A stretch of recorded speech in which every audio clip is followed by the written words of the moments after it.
नमस्कार, मैं रोहित। आप देख रहे हैं संसदवाणी न्यूज़। लिखा जाता है 237/17, जिसमें मोहनलाल निगम की हत्या कुछ अपराधियों द्वारा उनकी दुकान में घुस करके गोली मार के कर दी जाती है। इसमें मुख्य आरोपी शुभम केसरी रहता है, गोला दीनानाथ जो क्षेत्र का रहने वाला, थाना कोतवाली अंतर्गत। जो चीज़ प्रकाश में आती है वो ये आती है कि मोहनलाल निगम और सुनील केसरी, ये अब तो सुनील निगम आपस में ये अब तो जीजा और इस साले का रिश्ता था। सुनील निगम उस घटना से बहुत आहत था और अभी जब शुभम केसरी पेरोल पे बाहर आता है कि मई महीने में, उसी समय से इसने एक प्रकार से योजना बना ली थी कि हम इसका बदला लेंगे, इसका रिवेंज लेंगे। मुख्य अभियुक्त जो इस घटना में है, हत्या में, नीरज पांडे। ये नीरज पांडे पिछले 5 वर्षों से लगभग इसके मृतक जीजा से भी जुड़ा हुआ था, उनकी दुकान पर काम करता था और साथ ही साथ सुनील केसरी से भी उसका जुड़ाव था, बहुत लगाव था। इसी आत्मीयता की वजह से उसके बरसी के दिन ये प्लानिंग बनती है और नीरज पांडे कहता है कि हम हत्या करेंगे इसकी, शुभम की। और इसी दिन से इन लोगों ने जब प्लान बनाना शुरू किया तो चूँकि नीरज की मित्रता थी इसमें अब तो करीम से, जो कि उसी मोहल्ले का रहने वाला था, ये रमाकांत नगर कॉलोनी का। और ये करीम अन्य माध्यमों से भी प्रयास करता है, लेकिन जब बात नहीं बनती है तो ये लोग फिर संपर्क करते हैं दिलशेर से, जो कि ये पड़ाव सूजाबाद का रहने वाला है। दिलशेर धारा 308 में सूजाबाद से जेल जा चुका है और उस दौरान जेल में इसकी मित्रता वहाँ शुभम केसरी से हो जाती है और दिलशेर इस काम को करने के लिए राजी हो जाता है।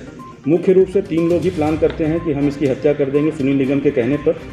और उसके बाद जो चीज़ें आपके संज्ञान में आई कि धीरे धीरे करके उसको दारू का प्रलोभन दे के, लड़की का प्रलोभन दे के उसको जगह जगह बुलाया जाता है और एक प्रकार से उसे उस फ्लैट में ट्रैप किया जाता है, बार बार बुलाकर। ये फ्लैट आपका रमाकांत नगर सिगरा में है, जहाँ पर इसने इस फ्लैट को, ये नीरज पांडे ने इस फ्लैट को बाड़े पे लिया था और एक केयर टेकर के रूप में उस फ्लैट की देख रेख करता था। जिस व्यक्ति का फ्लैट है उससे इसका जुड़ाव पहले से था, उनके यहाँ ये पहले से काम करता था। 22 तारीख को इसको बुलाया जाता है। इसको अब तो बुलाने के बाद इसे वहाँ की दावत दी जाती है। उस दावत में रवि पांडे भी इसका मित्र रहता है, जो कि होंडा साइन मोटरसाइकिल से वहाँ पहुँचा रहता है। दोनों की गुमशुदगी लिखी रहती है।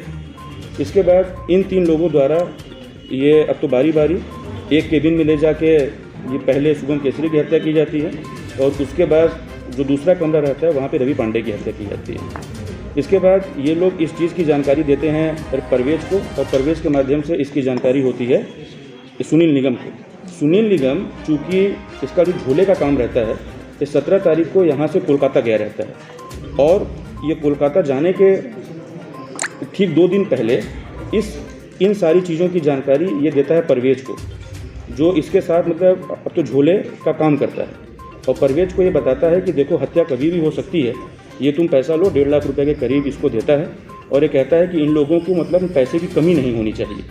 इस दौरान इन दोनों गैंग को वो आपस में जोड़ देता है। परवेज को इस गैंग से मिला देता है कि आपको यहाँ से फाइनेंशियल सपोर्ट मिल जाएगा, मैं चूँकि कोलकाता जा रहा हूँ।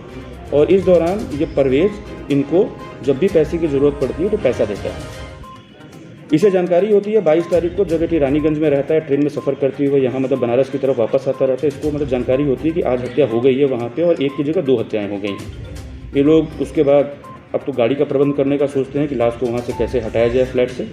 इसके बाद रात में 1:30 बजे सुनील निगम वापस आ जाता है बनारस और फिर ये और परवेज मिल जाते हैं और मिलने के बाद उसे चादर देते हैं, जिस चादर को फाड़ के वहाँ से बरामद भी किया गया, जिसमें बॉडीज़ को आधे आधे अब तो चादर में अब तो फाड़ के रखा गया था वहाँ जहाँ उसको भी मौके पे फेंका गया। और फिर इसके साथ ही साथ एक अब तो मैजिक गाड़ी का प्रबंध इन लोग करते हैं, अभी उसकी भी शिनाख्त हम लोग को करनी है। और फिर उस मैजिक गाड़ी को लेकर ये लोग BHU लंका के रास्ते से टेंगरा मोड़ पहुँचते हैं और यहाँ सुनील उस सफ़ेद रंग की अपाचे पे, जो कि दिलशेर का रहता है, उसके साथ ही सूजाबाद और तो पड़ाव होते हुए वहाँ मिलता है टेंगरा मोड़ पे। सुनील और जो परवेज उस सफ़ेद अपाचे से आगे पीछे उस मैजिक को स्कॉट करते रहते हैं और आगे जहाँ उनको सेफ़ लगता है वो टोल प्लाजा को क्रॉस करते, नारायणपुर को क्रॉस करने के पश्चात और आगे जाते हैं और वहाँ जाके इन दोनों बॉडीज़ को वो डिस्पोज कर देते हैं हनुमान घाटी के पास। वहाँ पे ठीक है, ड्राइवर को इस बात की जानकारी हो जाती है कि इस बॉडी में लाश रखी हुई है, क्योंकि जो मैजिक के ड्राइवर को ये बताया गया रहता है 2,500 रुपये देकर कि हम लोग को यहाँ से कमरा छोड़ के मिर्ज़ापुर जाना है।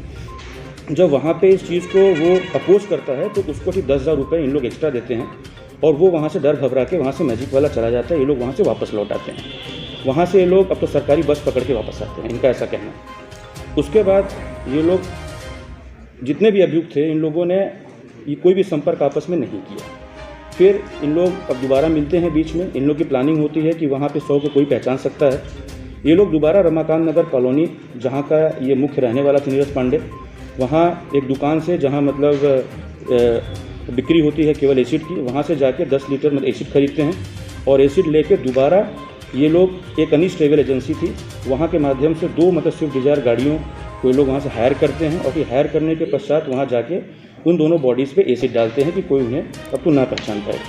उसके बाद वो लोग फिर वापस आ जाते हैं और ये मान लेते हैं कि पुलिस को उसकी जानकारी नहीं हो पाएगी। यही पूरा घटनाक्रम है।